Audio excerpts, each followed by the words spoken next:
dekat Kapitan Bandar Perda. Hari ni kita bawa ibu mengandung hari ni. Dia mengidam nak makan roti nan. Dah lama dah kedai tu kan. Ha? Tanduri lah. Tanduri ya? Roti apa? Nasi berani tanduri. Nasi berani tanduri. Janji ada tanduri kan, ayam tanduri.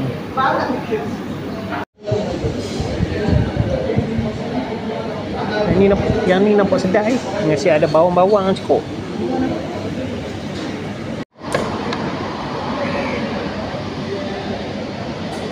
Roti nan. Nak makan ni. Pandai ke nak makan?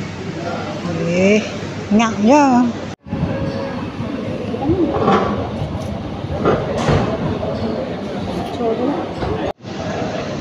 Sabar. Rumah ni boleh.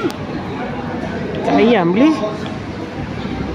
Dekat ayam boleh, dekat bawang. Dekat bawang kau dekat tu aja. Rasa masam-masam sikit lah. Hijau ni. Tapi tak ada bawang tak sedap.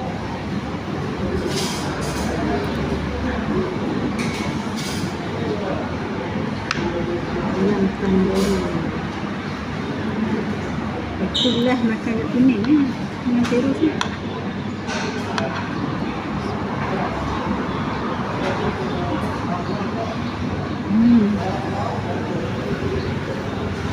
Sedap. Kuah apa tu? Kuah tanduri ni. Ini kuah Dai. dah.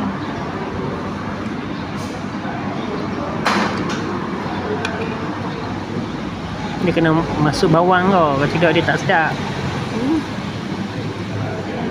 Aroma dia tu kena ada. Oh tu dia. Ni yang ni roti. Yang ni roti. Roti nan ah. Ada 3. Ha? Ada 3. Cantik. Video tu. Dia pandai cantik. Masak white. Oh hijau. Tanduri ni.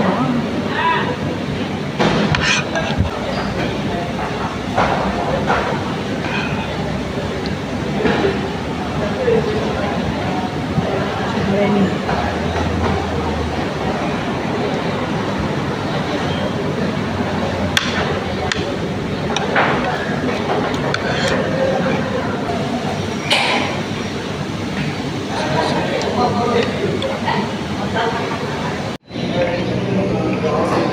Tangan ni. Okey. Tak rasa nasi. Banyak.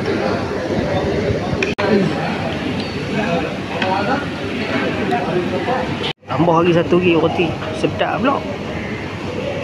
Dia tak apa, dia kena nasi. Dia letak bawang kan. Garlic. Buang angin. Berapa round dah ni? No. Habis dah. Inci makan sekali dengan roti nan. Dia straw lagi. Ingat. Okey tak? Sedap.